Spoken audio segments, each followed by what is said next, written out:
My dear students and parents, this is Daniel and welcome back to our channel. All India கோட்டாவுடைய முதல் சுற்றினுடைய provisional allotment அப்படிங்கிறத release பண்ணியிருக்கிறாங்க. So இந்த first ரவுண்டுடைய முடிவில் government காலேஜஸில் deemed யூனிவர்சிட்டிஸில் எந்த மார்க்குக்கு எந்த ரேங்க்குக்கு க்ளோஸ் ஆச்சு அப்படிங்கிறத தான் இந்த வீடியோவில் பார்க்க போகிறோம். கண்டிப்பாக இந்த வீடியோ உங்களுக்கு பிரயோஜனமாக இருக்கும். முக்கியமாக இந்த ஃபர்ஸ்ட் ரவுண்டில் ப்ரொவிஷனல் அலாட்மெண்ட்டில் யாருக்கெல்லாம் இடங்கள் கிடைத்திருக்கிறதோ அவங்க எல்லாத்துக்குமே மிஸ் அகாடமி சார்பாக எங்களுடைய வாழ்த்துக்களும் பாராட்டுகளும். பிகாஸ் இதிலிருந்து பெரிய சேஞ்சஸ் எல்லாம் இருக்காது, ஸ்லைட் வேரியேஷன்ஸ் அப்படிங்கிறது இருக்கலாம் ஃபைனல் ரிசல்ட்டில். ஒருவேளை உங்களுக்கு இந்த ஃபர்ஸ்ட் ரவுண்டில் ப்ரொவிஷனல் ரிசல்ட்டில் உங்களுக்கு அலாட்மெண்ட் வந்துருச்சு அப்படின்னா ஃபைனல் ரிசல்ட்லையும் அதே மாதிரியான கல்லூரிகள் வருவதற்கான வாய்ப்புகள் நிறையவே இருக்குது. ஸோ அதனால் இடம் கிடைத்த மாணவர்கள் மற்றும் அவர்களுடைய பெற்றோர்களுக்கு மிஸ்பா அகாடமியின் சார்பாக எங்களுடைய வாழ்த்துக்கள் பாராட்டுகள். நீங்கள்லாம் நல்லா படித்து நல்லா டாக்டர்ஸாக வரணும்னு சொல்லி உங்களுக்காக ப்ரே பண்ணிக்கிறேன். At the same time first ரவுண்டில் சீட் கிடைக்கல அப்படின்னா நீங்களும் ஃபெடப்பாக வேண்டிய அவசியம் கிடையாது. Because we have second rounds இருக்குது, தமிழ்நாட்டினுடைய ரிசல்ட் அப்படிங்கிறது வருது. ஸோ மல்டிபிள் ஆப்ஷன்ஸ் அடுத்தடுத்து இருக்குது. ஸோ என்னென்ன பண்ணலாம் அப்படிங்கிறத பற்றியும் இந்த வீடியோவில் நான் உங்களுக்கு எக்ஸ்பிளைன் பண்ணுறேன். வீடியோவை ஃபுல்லாக பார்த்துருங்க. ஸோ இது வரைக்கும் நீங்கள் நம்ம சேனலை சப்ஸ்கிரைப் பண்ணாமல் இருக்கீங்க, ஃபர்ஸ்ட் டைம் நம்ம வீடியோக்கு வந்திருக்கீங்க, சேனலில் இப்போ தான் பார்க்குறீங்க அப்படின்னா மறக்காமல் சேனலை சப்ஸ்கிரைப் பண்ணிவிடுங்க. பிகாஸ் உங்களுடைய ஆதரவு நமக்கு தேவை. மெடிக்கல் கவுன்சிலிங் ஆரம்பித்த நாள்லேருந்து இப்போ வரைக்கும் எல்லா அப்டேட்டையும் ஒன்று விடாமல் நம்ம பதிவு செஞ்சுட்டே வரும். இந்த வீடியோஸ் உங்களுக்கு கண்டிப்பாக பிரயோஜனமாக இருந்திருக்கும். எந்த அளவுக்கு உங்களுக்கு நம்ம வீடியோஸ் உங்களுக்கு ஹெல்ப்ஃபுல்லாக இருந்துச்சு அப்படிங்கிறத கமெண்ட் செக்ஷனில் டைப் பண்ணுங்கள். அது எனக்கு பாசிட்டிவாக ஹெல்ப்ஃபுல்லாக இருக்கும். ஸோ ஃபர்ஸ்ட் நம்ம ஆல் இண்டியா கோட்டாவுடைய 15% ஆஃப் சீட்ஸ் எந்த மார்க் ரேங்க்குக்கு க்ளோஸ் ஆச்சு அப்படிங்கிறத பார்த்தலாம். ஷாக்கிங் நியூஸ் என்னன்னு சொல்லி கேட்டிங்கன்னா, கவர்மெண்ட் காலேஜஸில் போன வருஷம் ரேங்கை விட அதிகமான ரொம்ப குறைவான ரேங்க்லேயே சீட்டுங்கிறது க்ளோஸ் ஆகிருக்கு. சரிங்களா? இப்போ ஓப்பன் கேட்டகரியில் 21,190வது ரேங்க்குக்கு சீட்டு க்ளோஸ் ஆகிருக்கு. எந்த ஸ்டேட்லன்னு சொல்லி கேட்டிங்கன்னா, நாகாலாந்தில் இருக்கக்கூடிய ஒரு கவர்மெண்ட் மெடிக்கல் காலேஜில் 21,190வது ரேங்க் வாங்கின மாணவருக்கு சீட்டு கிடச்சிருக்கு. அவங்களுடைய மார்க் வந்து 534 மார்க். சரிங்களா? இப்போ ஓபிசி கேட்டகரியில் 21,452 ரேங்க்குக்கு ஆல் இண்டியா ரேங்க்குக்கு சீட்டு கிடச்சிருக்கு. இது வந்து பார்த்தீங்களா உங்களுக்கு அஸ்ஸாமில் இருக்கக்கூடிய ஒரு கவர்மெண்ட் மெடிக்கல் காலேஜில் சீட்டு க்ளோஸ் ஆயிருக்கு. அவங்களுடைய மார்க் வந்து 534 தான். 21,190 அதே மார்க் தான், 21,452 அதே மார்க் தான். பிகாஸ் ஒரே மார்க்கில் நிறைய ரேங்க்ல கேண்டிடேட்ஸ் இருக்கிறாங்க. ஸோ அது உங்களுக்கு தெரிஞ்ச விஷயம் தான். இடபிள்யூஎஸ் மட்டும்தான் போன வருஷத்தினுடைய ரேங்க்குக்கு சிமிலராக வந்திருக்கு. போன வருஷம் ரேங்க் பார்த்தீங்கன்னா இந்த வருஷத்தினுடைய ஃபர்ஸ்ட் ரவுண்ட் க்ளோசிங் ரேங்க் பார்த்தீங்கன்னா 25,599. நாகப்பட்டினம் கவர்மெண்ட் மெடிக்கல் காலேஜ், தமிழ்நாட்டில் உள்ள கவர்மெண்ட் மெடிக்கல் காலேஜ் நாகப்பட்டினம்ல க்ளோஸ் ஆயிருக்கு. இடபிள்யூஎஸ் கேட்டகரிக்கு மார்க் பார்த்தீங்கன்னா 528 மார்க் க்ளோஸ் ஆயிருக்கு. எஸ்சி கேட்டகரி 1,10,389வது ரேங்க்குக்கு க்ளோஸ் ஆயிடுச்சு. இது வந்து பார்த்தீங்கன்னா நமக்கு தெலுங்கானாவில் இருக்கக்கூடிய ஒரு கவர்மெண்ட் மெடிக்கல் காலேஜில் சீட் க்ளோஸ் ஆயிருக்கு. மார்க் பார்த்தீங்கன்னா 457. எஸ்டி கேட்டகரி பொறுத்த வரைக்கும் 1,45,625 க்ளோஸ் ஆயிருக்கு. விருதுநகர் கவர்மெண்ட் மெடிக்கல் காலேஜில் க்ளோஸ் ஆயிருக்கு. மார்க் பார்த்தீங்கன்னா 435வது மார்க்குக்கு சீட்டு கிடச்சிருக்கு. இதுதான் ஃபர்ஸ்ட் ரவுண்டுடைய ப்ரொவிஷனல் அலாட்மெண்ட்டுடைய ஃபைனல் ரிசல்ட்டாக இருக்குது. ப்ரொவிஷனல் ரிசல்ட்டாக இருக்குது. சரிங்களா? ஃபைனல் ரிசல்ட்டில் ஸ்லைட் வேரியேஷன் இருக்கலாம், பெரும்பாலும் பெரிய மாற்றங்கள் அப்படிங்கிறது வர்றதில்லை. இந்த ரேஞ்சில் தான் இருக்கும். ரேங்க்ல வேணால் ஏதாவது 1-2 ரேங்க் மாறலாம், பட் மார்க் ரேஞ்ச் இப்படி தான் இருக்கும். சரிங்களா? இதான் ஃபர்ஸ்ட் ரவுண்டுடைய closing rank and mark of all India quota. So இப்போ இந்த ஃபர்ஸ்ட் ரவுண்டில் நீங்கள் தமிழ்நாடு காலேஜஸ் மட்டும்தான் போட்டிருக்கீங்க அப்படின்னா உங்களுடைய ரேங்க் இந்த ரேங்க்கை விட கம்மியாகவே இருந்திருந்தா கூட தமிழ்நாடு காலேஜஸ் கிடைக்காம கூட போயிருக்கலாம். எதனால் அப்படின்னா தமிழ்நாடு காலேஜஸ்னுடைய க்ளோசிங் ரேங்க் அண்ட் மார்க் வந்து அதர் ஸ்டேட்டை விட கொஞ்சம் ஜாஸ்தியாக இருக்குது. வேறஸ் இடபிள்யூஎஸ் கேட்டகரியிலையும் எஸ்டி கேட்டகரியும் தான் தமிழ்நாடு க்ளோசிங் ரேங்க்ல நின்றுட்டு இருக்கு. இப்போ வந்து இங்கே நாகப்பட்டினமும் எஸ்டி கேட்டகரியில் விருதுநகர் கவர்மெண்ட் மெடிக்கல் காலேஜும் தான் க்ளோசிங் ரேங்க். ஸோ விருதுநகரில் எஸ்டி கேட்டகரியில் நீங்கள் இந்த ரேங்க்ல இருந்து விருதுநகர் போட்டிருந்தீங்கன்னா கண்டிப்பாக உங்களுக்கு சீட்டு கிடச்சிருக்கும். நீங்கள் ஓப்பன் கேட்டகரி ஓபிசி இடபிள்யூஎஸ் இந்த மாதிரி எஸ்சி கேட்டகரியில் இருந்தீங்கன்னா இந்த ரேங்கை விட கம்மியான ரேங்க்ல நீங்கள் இருந்தீங்கன்னா கூட தமிழ்நாடு காலேஜஸ் மட்டும்தான் போட்டிருக்கேன் அப்படின்னா நமக்கு இடம் கிடைக்காம கூட போயிருந்திருக்கலாம். ஸோ ஒருவேளை செகண்ட் ரவுண்டில் நீங்கள் பார்ட்டிசிபேட் பண்ணுறீங்க அப்படின்னா எல்லா ஸ்டேட்டுக்கும் நீங்கள் போக தயாராக இருந்தால் அந்த ஸ்டேட் காலேஜஸ் போடுங்க. இஃப் நாட் தமிழ்நாட்டில் கண்டிப்பாக சீட்டு கிடச்சிரும். சரிங்களா? தமிழ்நாட்டில் சீட்டு கிடச்சிரும். ஸோ அதில் பெரிய பயப்பட வேண்டிய அவசியம் அப்படிங்கிறது இல்லை. ஸோ இந்த ரேங்க்ல தான் all India quota government colleges close ஆயிருக்கு. அடுத்ததான் டீம்டு யூனிவர்சிட்டியில் எப்படி க்ளோஸ் ஆச்சு அப்படிங்கிறத பார்க்கலாம். இந்த டீம்டு யூனிவர்சிட்டி பார்க்கறதுக்கு முன்னாடி இந்த ஃபர்ஸ்ட் ரவுண்டில் ஒரு வேளை சீட் கிடைக்கலன்னா என்ன பண்ணலாம்? ஏன்னா நிறைய பேருக்கு டீம்டு யூனிவர்சிட்டியில் இந்த வருஷம் மார்க் வந்து பார்த்தீங்கன்னா நம்ம நிறைய குறைஞ்சிரும் அப்படின்னு சொல்லி நிறைய பேர் எதிர்பார்த்தாங்க இல்லையா? ஸோ ஸோ அந்த அளவுக்கு மார்க் குறையல, ஓரளவுக்கு ஒரு கன்சிடரபிள் மார்க் மேலேயே க்ளோஸ் ஆயிடுச்சு. இது காம்படிஷன் லெவலில் இண்டிகேட் பண்ணுது. மேனேஜ்மெண்ட் கோட்டாலையும் சரி, Tamil Nadu all over India deemed யூனிவர்சிட்டிலையும் சரி ஒரு competition, higher level of competition இருக்குது அப்படிங்கிறத போன வருஷத்துலேருந்தே இண்டிகேட் பண்ணிகிட்டே தான் இருக்குது. ஏன்னா போன வருஷத்துக்கு முந்தின வருஷம் வரைக்கும் 2023-22 பார்த்தீங்கன்னா நீட்டில் நீங்கள் பாஸ் ஆகிட்டீங்கனாலே டீம்டு யூனிவர்சிட்டி உறுதியாக கிடச்சிரும் அப்படிங்கிற ஒரு சூழ்நிலை இருந்துச்சு. 127 மார்க் பாசிங் மார்க்னா 127 மார்க் வாங்கின மாணவருக்கு சீட்டு கிடைச்சது. 113 மார்க் பாசிங் மார்க்காக இருந்தபோது 113 மார்க் வாங்கின மாணவருக்கு டீம்டில் சீட்டு கிடைச்சது. ஆனால் லாஸ்ட் இயர்லையும் இந்த வருஷத்துலையும் குவாலிஃபைங் மார்க் மட்டும்தான் என்கிட்ட இருக்குது அப்படின்ற மாணவர்களுக்கு எம்பிபிஎஸும் கிடைக்கல, பிடிஎஸும் கிடைக்கல. இந்த யதார்த்தம் கடந்த 2 வருடங்களாக இப்படி தான் நடந்துட்டு இருக்கு. ஸோ அதனால் சீட்டு கிடைக்கல அப்படின்னா நீங்கள் செய்ய வேண்டிய அல்லது உங்களுக்கு இருக்கக்கூடிய அடுத்த கட்ட ஆப்ஷன் வந்து கிட்டத்தட்ட ஒரு 3 விஷயங்களை நான் சொல்லியிருக்கேன். ஃபர்ஸ்ட் திங் பார்த்தீங்க அப்படின்னா தமிழ்நாடு அடுத்தனுடைய ஃபர்ஸ்ட் ரவுண்டுடைய ரிசல்ட் வரப்போது வெயிட் பண்ணி பாருங்க. ஆல் இண்டியா கோட்டால செகண்ட் ரவுண்ட் தேர்ட் ரவுண்ட் அப்படிங்கிறது இருக்கு, வெயிட் பண்ணி பார்க்கலாம்.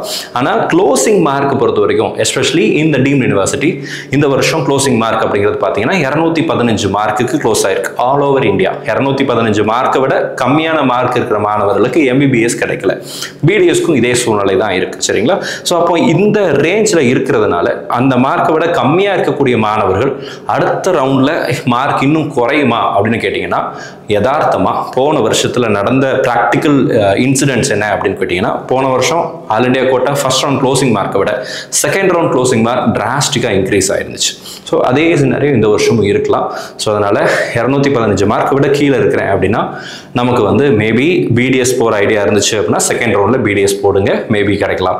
அல்லது நீங்கள் அப்ராட் போகிற ஐடியா இருக்குது அப்படின்னா அதை நீங்கள் பிளான் பண்ணலாம். இல்லை நான் வந்து I am fresher and I would like to repeat, இன்னொரு வருஷம் நான் ஸ்பெண்ட் பண்ணுறேன், தயாராக இருக்கிறேன், நல்லா படிக்க தயாராக இருக்கிறேன் அப்படின்னா தாராளமாக ரிப்பீட் பண்ணலாம். ஸோ இந்த 3 ஆப்ஷன்ஸ் இருக்குது, நீங்கள் நல்லா யோசிச்சு இது பண்ணுங்கள். அண்ட் அகைன் மேனேஜ்மெண்ட் கோட்டா தமிழ்நாட்டில் ஒரு 400 மார்க் விட கம்மியாக நீங்கள் வச்சிருக்கிறீங்க அப்படின்னா இந்த 400லேருந்து ஒரு 300 ரேஞ்ச், 250 ரேஞ்ச், இந்த ரேஞ்சில் இருக்கீங்க, 250 to 400 இந்த ரேஞ்சில் இருக்கீங்க அப்படின்னா மல்டிபிள் ஆப்ஷன்ஸை நீங்கள் பிளான் பண்ணி வைக்க வேண்டிய அவசியம் கண்டிப்பாக இருக்குது. பிகாஸ் தமிழ்நாடு மேனேஜ்மெண்ட் கோட்டாலையும் காம்படிஷன் ஜாஸ்தியாக தான் இருக்கும். அது டீம்டு யூனிவர்சிட்டிஸ்னுடைய க்ளோசிங் மார்க் நான் வச்சு சொல்கிறேன். இப்போ வந்து டீம்டு யூனிவர்சிட்டி மார்க் காமிச்சிடுறேன். ராமச்சந்திரா மெடிக்கல் காலேஜில் 22,63,126 ரேங்க்குக்கு சீட்டு க்ளோஸ் ஆயிருக்கு. ஓகேங்களா, 374 மார்க்குக்கு க்ளோஸ் ஆயிருக்கு. இது போன வருஷம் ரேங்கை விட ரொம்பவே குறைவு. போன வருஷம் 3 lakh சம்திங்ல க்ளோஸ் ஆச்சு, இந்த வருஷம் 2,63,000 க்ளோஸ் ஆயிடுச்சு. So competition is increasing in the deemed university அப்படிங்கிறத இண்டிகேட் பண்ணுது. சவிதா மெடிக்கல் காலேஜ் 4,32,000 க்ளோஸ் ஆயிருக்கு. போன வருஷம்லாம் இது 6 லட்சத்துக்கு மேலே, 7 லட்சத்துக்கிட்ட, 5 லட்சத்துக்கு மேலே இருந்துச்சு. அப்போ இங்கே வந்து பார்த்தீங்கன்னா 4,32,000. ஸோ 304 க்ளோஸ் ஆயிருக்கு. ஓகேங்களா, அடுத்து எஸ்ஆர்எம் மெடிக்கல் காலேஜ் பார்த்தீங்கன்னா 4,96,509க்கு க்ளோஸ் ஆயிருக்கு, 282. ஸோ அப்போ ஆல் ஓவர் இந்தியா என்ன சார் நடந்துச்சு அப்படின்னு சொல்லி கேட்டிங்கன்னா இருக்கிறதுலே கடைசியாக க்ளோசிங் ஆன காலேஜ் வந்து தமிழ்நாட்டில் இருக்கக்கூடிய ஜேஆர் மெடிக்கல் காலேஜ் தான். ஜேஆர் மெடிக்கல் காலேஜில் 7,34,672 அப்படிங்கிற ரேங்க்குக்கு சீட்டு க்ளோஸ் ஆயிடுச்சு. என்ஆர்ஐல தான் ரேங்க் வேரியாச்சு. ஜென்ரல் டீம்டு யூனிவர்சிட்டி மட்டும் போடுறவங்களுக்கு 215 மார்க்குக்கு சீட்டு க்ளோஸ் ஆயிடுச்சு. அப்போ 215 மார்க் விட கம்மியாக இருக்கக்கூடிய மாணவர்களுக்கு இந்த ஃபர்ஸ்ட் ரவுண்டில் டீம்டு யூனிவர்சிட்டியில் சீட்டு கிடைக்கல எம்பிபிஎஸ் பொறுத்த வரைக்கும், சரிங்களா? ஸோ இப்போ லட்சுமி நாராயணா வந்து பார்த்தீங்கன்னா 7,33,697. ஸோ இதுவும் பார்த்தீங்கன்னா 215 மார்க் தான். ஸோ இந்த ரேஞ்சிலேயே நமக்கு வந்து ஆல் ஓவர் இந்தியா டீம்டு யூனிவர்சிட்டிஸ்னுடைய எம்பிபிஎஸ் அப்படிங்கிற சீட் வந்து க்ளோஸ் ஆயிடுச்சு. ஒருவேளை இந்த ரேங்கை விட கம்மியான ரேங்க்ல இருக்கிறீங்க, நீங்க வந்து 7 லட்சத்துல இருக்கீங்க, 6 லட்சத்துல இருக்கீங்க அப்படின்னா நீங்க தமிழ்நாடுக்குள்ள இருக்கிற எல்லா டீம்டு யூனிவர்சிட்டிஸும் போட்டிருந்தீங்கன்னா கண்டிப்பா ஏதாவது ஒன்று சீட்டு கிடைச்சிருந்திருக்கும். ஸோ அதை வந்து நம்மளால இது பண்ண முடியும். ஒருவேளை நீங்க தமிழ்நாட்டில் செலக்டிவா நான் 5 காலேஜ் தான் போட்டேன், 3 காலேஜ் தான் போட்டேன், 2 காலேஜ் தான் போட்டேன், கிடைச்சிரும்னு நினைச்சேன் ஆனால் கிடைக்காம போயிடுச்சு அப்படின்னா தென் செகண்ட் ரவுண்ட்ல ட்ரை பண்ணி பார்க்கலாம், சரிங்களா? அப்போ இந்த மார்க்கை விட கம்மியா இருக்கக்கூடிய மாணவர்கள் யாராக இருந்தாலும் அவங்களுக்கு அடுத்த ரவுண்ட்ஸ்ல இடம் கிடைப்பதற்கான வாய்ப்புகள் அப்படிங்கிறது கொஞ்சம் குறைவு தான். ஸோ அதனால நம்ம வந்து மல்டிபிள் ஆப்ஷன்ஸை பிளான் பண்ணிக்கோங்க. நான் உங்களுக்கு முன்னமே சொன்னபடி இன்கேஸ் நீங்கள் வந்து அப்ராட் போகணும்னு யோசிச்சிங்க அப்படின்னா 215 மார்க் விட கம்மியாக இருக்கிறேன், ஒரு 250 மார்க் விட கம்மியாக இருக்கிறேன் அப்படின்னு நினைக்கக்கூடிய மாணவர்கள் நீங்கள் அப்ராட் போகணும்னு நினச்சிங்க அப்படின்னா எல்லா கண்ட்ரீஸும் சூஸ் பண்ண முடியாது, நல்ல கண்ட்ரீஸை சூஸ் பண்ணுங்கள். என்எம்சி கைட்லைன்ஸ்லாம் ஃபுல்ஃபில் பண்ணுதா அப்படிங்கிறத தெரிஞ்சுக்கோங்க. ஒருவேளை அப்ராட் கண்ட்ரீஸை பற்றின சந்தேகங்கள் கேள்விகள் இருக்குது அப்படின்னா அல்லது எந்தெந்த யூனிவர்சிட்டிஸ் நல்லா இருக்கும் அப்படிங்கிறத தெரிஞ்சுக்கணும் அப்படின்னு நினச்சிங்க அப்படின்னா இந்த வீடியோட டிஸ்கிரிப்ஷனில் கூகுள் ஃபார்ம் ஒன்று கொடுத்துருக்கேன், நீங்கள் அதை ஃபில் பண்ணுங்கள். நம்ம டீம்லேருந்து உங்களுக்கு கால் பண்ணி எந்தெந்த கண்ட்ரீஸ் அண்ட் யூனிவர்சிட்டிஸ்லாம் இந்த NMC நார்ம்ஸை வந்து ஃபுல்ஃபில் பண்ணுறாங்க அப்படிங்கிற டீடைல்ஸை உங்களுக்கு கொடுப்பாங்க. அதை பேஸ் பண்ணி நீங்கள் அட்மிஷன் ப்ராசஸ் அப்படிங்கிறது செய்யலாம். அல்லது இன்னும் சில காலேஜஸில் டீம்டு யூனிவர்சிட்டியில் அடுத்த ரவுண்டில், செகண்ட் ரவுண்ட், தேர்ட் ரவுண்டில், ஏன்னா இப்போ அலாட்மெண்ட் அப்படிங்கிறது வந்திருக்கு. பட் எத்தனை பேர் இதில் சேர போகிறாங்க அப்படிங்கிறது நமக்கு தெரியாது இல்லைங்களா? ஸோ எல்லாருமே சேர்ந்துருவாங்களான்னு கேட்டால் கிடையாது. ஒரு சிலர் சேருவாங்க, ஒரு சிலர் என்ன பண்ண மாட்டாங்கன்னா சேராமல் கூட போவாங்க. ஸோ செகண்ட் ரவுண்டில் ஸ்லைட் வேகன்சிஸ் கொஞ்சம் வரலாம். அப்படி வேகன்சிஸ் ஒரு சில காலேஜஸில் அல்லது ஒரு சில இடங்களில் கொஞ்சம் பேர் அதிகமாக சேராமல் விடுறாங்க, வேகன்சி கொஞ்சம் அதிகமாக இருக்குது அப்படின்னா அடுத்த ரவுண்டில், செகண்ட் ரவுண்டில் அல்லது தேர்ட் ரவுண்டில் ஃபீஸை கொஞ்சம் குறைப்பதற்கான வாய்ப்புகள் அப்படிங்கிறது இருக்குது. பிகாஸ் இந்த வருஷம் எல்லா காலேஜஸ் ஃபீஸ் இன்க்ரீஸ் பண்ணியிருக்கிறாங்க.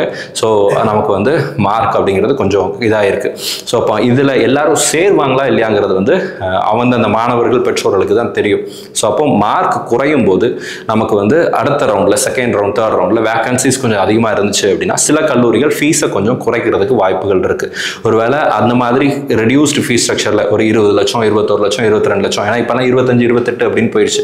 அப்போ 21 lakhs, 22 lakhs இந்த மாதிரியான பட்ஜெட் ரேஞ்சில் சில கல்லூரிகள் வருவதற்கு வாய்ப்புகள் இருக்குது. லாஸ்ட் இயரில் இதே மாதிரி நிறைய ஸ்டூடெண்ட்ஸ்க்கு நம்ம ஹெல்ப் பண்ணோம், நிறைய பேர் அதில் ஜாயின் பண்ணாங்க. ஸோ ஒருவேளை அது மாதிரி உங்களுக்கு தகவல்கள் தேவைப்படுச்சு அப்படின்னா நீங்களும் அந்த கூகுள் ஃபார்மில் உங்களோட டீட்டா கொடுங்க. நம்ம டீம்லேருந்து அந்த மாதிரி ஏதாவது ஆப்பர்ச்சுனிட்டிஸ் வந்துச்சுன்னா உங்களுக்கு இன்டிமேஷன் கொடுக்குறோம். நீங்கள் அந்த அட்மிஷன் ப்ராசஸ் அப்படிங்கிறது எப்படி செய்யணும் அப்படிங்கிற கைடன்ஸ் அப்படிங்கிறத நம்ம கொடுக்குறோம். ஸோ இந்த வீடியோ உங்களுக்கு யூஸ்ஃபுல்லாக இருக்கும்னு நினைக்கிறேன். யூஸ்ஃபுல்லாக இருந்துச்சு அப்படின்னா மறக்காம வீடியோ லைக் பண்ணிடுங்க. அண்ட் சேனல் இது வரைக்கும் நீங்கள் சப்ஸ்கிரைப் பண்ணாமல் இருந்தீங்க அப்படின்னா மறக்காம சேனலையும் சப்ஸ்கிரைப் பண்ணி வச்சுக்கோங்க. அடுத்ததாக BDS பார்த்துடலாம். இப்போ MBBS பார்த்தோம், அடுத்ததாக BDS பார்க்குறோம். BDS பொறுத்த வரைக்கும் சவிதா டென்டல் காலேஜ் பார்த்தீங்கன்னா 273 மார்க்கு க்ளோஸ் ஆயிருக்கு. போன வருஷம் மார்க்லாம் ரொம்ப கம்மிங்க, இந்த வருஷம் மார்க் ரொம்ப ஏறி இருக்கு டீம்டு யூனிவர்சிட்டியில். ராமச்சந்திரா டென்டல் பார்த்தீங்கன்னா 272க்கு க்ளோஸ் ஆயிருக்கு. அடுத்ததா ஆல் ஓவர் இந்தியா BDS அப்படின்றது பார்த்தீங்கன்னா சென்னையில் இருக்கக்கூடிய தாய் மூகாம்பிகளில் தான் நமக்கு வந்து க்ளோஸ் ஆயிருக்கு. அதனுடைய மார்க் வந்து 162. அப்போ நீட்டில் குவாலிஃபைங் மார்க்குங்கிறது ரொம்ப கம்மி தான். ஆனால் அந்த மார்க்கை விட அதிகமாக மார்க், ஒரு 50 மார்க் மேலே இருந்தால், 40 மார்க் மேலே இருந்தால் தான் நமக்கு இங்கே சீட்டுங்கிறது கிடைக்குது. ஸோ 162 மார்க்குக்கு தான் all over India dental BDS அப்படிங்கிறது க்ளோஸ் ஆயிருக்கு. ஸோ இந்த வீடியோவில் நம்ம MBBS BDS closing mark and ரேங்க்ஸை பார்த்துருக்கிறோம். கவர்மெண்ட் காலேஜஸுடைய க்ளோசிங் மார்க்ஸ் அண்ட் ரேங்க்ஸை பார்த்துருக்கிறோம். ஸோ இடம் கிடைத்த மாணவர்கள் பெற்றோர்களுக்கு மிஸ்பா அகாடமி சார்பாக எங்களுடைய வாழ்த்துக்கள், எங்களுடைய பாராட்டுகள். ஒருவேளை இந்த ரவுண்டில் உங்களுக்கு சீட்டு கிடைக்கல அப்படின்னா நீங்கள் ஃபெடப் ஆக வேண்டிய அவசியம் கிடையாது. Because there is always hope for future. இன்னொரு பெட்டர்மெண்ட் அப்படிங்கிறது கண்டிப்பாக உங்களுக்கு கிடைக்கும். ஸோ அடுத்தடுத்த ரவுண்டில் உங்களுக்கு இடம் கிடைக்கணும்னு சொல்லி உங்களுக்கு நான் ப்ரே பண்ணிக்கிறேன். All the very best and thank you so much.